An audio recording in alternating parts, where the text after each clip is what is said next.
be advised, the opinions and views of the hosts and guests do not reflect those of the station.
Good evening, ladies and gentlemen, and welcome to Philippines Uncut. I'm Buddy Cunanan.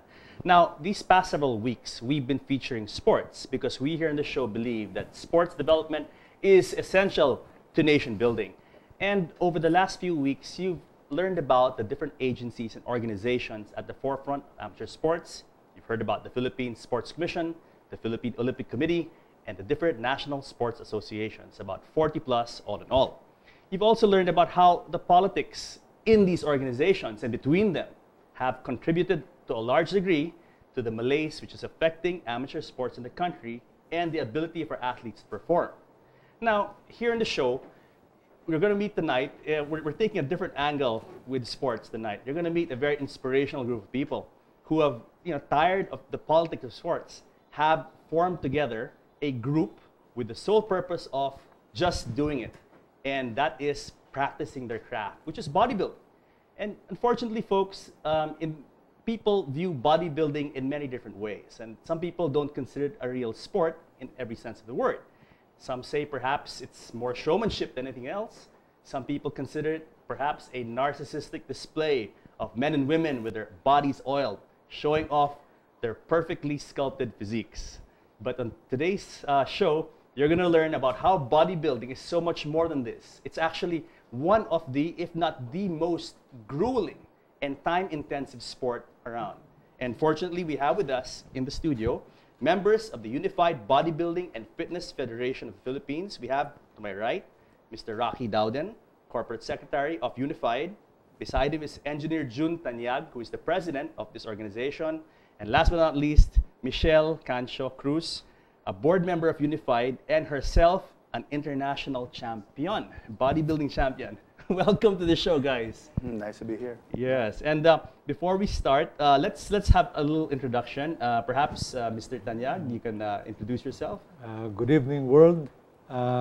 First of all, I would like to thank Global News Network for featuring our newly formed group, Unified Bodybuilding and Fitness Federation of the Philippines, or Unified, in this beautiful program, Philippines Uncut. Thank you very much, Engineer. Rocky? Yeah, I'm Rocky Dowden. I'm the Corporate Secretary of Unified. I'm a corporate person by day, And I also happen to be a gym owner and a very passionate practitioner of the sport. So I'm very glad to be here. Thank you very much. Michelle? Yeah, I'm Michelle Cruz. I'm also a businesswoman and a mother of 3. Okay. And looking very fit and very powerful, mother of 3. Okay. Now, let's talk about bodybuilding. As I mentioned in the opening spiel, I've been focusing on the state of amateur sports in the country. And the Unified Bodybuilding and Fitness Federation of the Philippines is not a national sports association, not yet. Not yet. Okay. But we are hopefully campaigning for that. Why did you gentlemen and lady, why did you guys form this organization? What was behind it?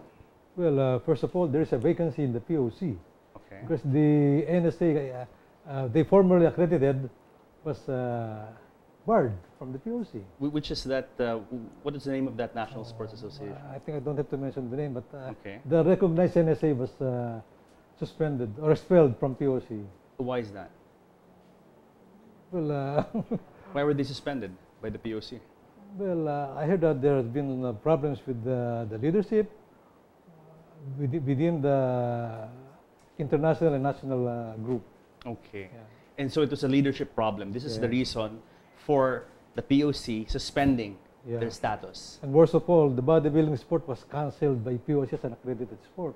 So the main function of Unified is to reclaim the dignity of the sport so that it will be recognized by POC. When did the suspension of that National Sports Association happen? Last year. It happened last year. Yeah. So 2010. Yeah.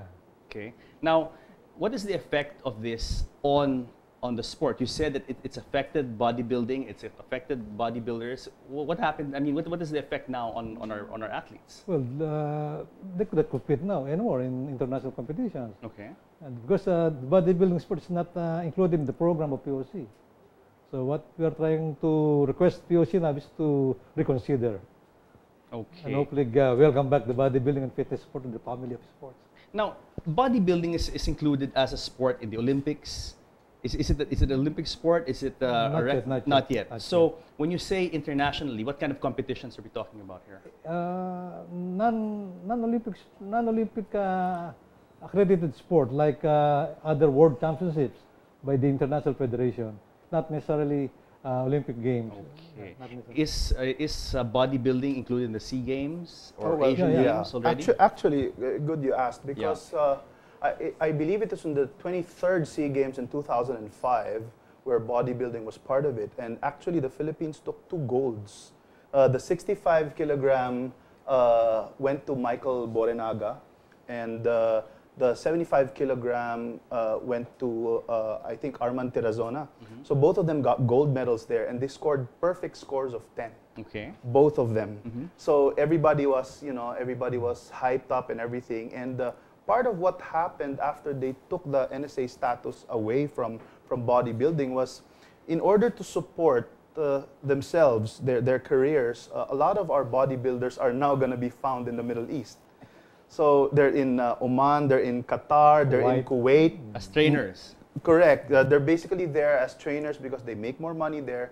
And secondly, in order for them to compete in the global level, in order to afford the supplements that they need to take and the training that they need, since they could not get that here, it's sad that they had to go abroad. So that's one of the effects there. So we're losing talented bodybuilders. Because there's no other more countries. opportunity for them to compete because the NSA, the National Sports Association, has been suspended by the Philippine Olympic Committee. Right. So no support means they won't be able to train, they won't be able to feed themselves properly. So they don't want to lose everything they worked so hard for, right? And of course, to be able to compete, like any athlete, bodybuilding is a sport, and the fulfillment more than anything else is the opportunity to be able to showcase your talent and your effort and your energy. That's correct. Actually, one of the things that we found was that we seem to be, as a nation, we seem to be favoring the sports where we don't do too well. So if you follow the law of attraction, right, we focus on what we're not good at, but we neglect what we're really good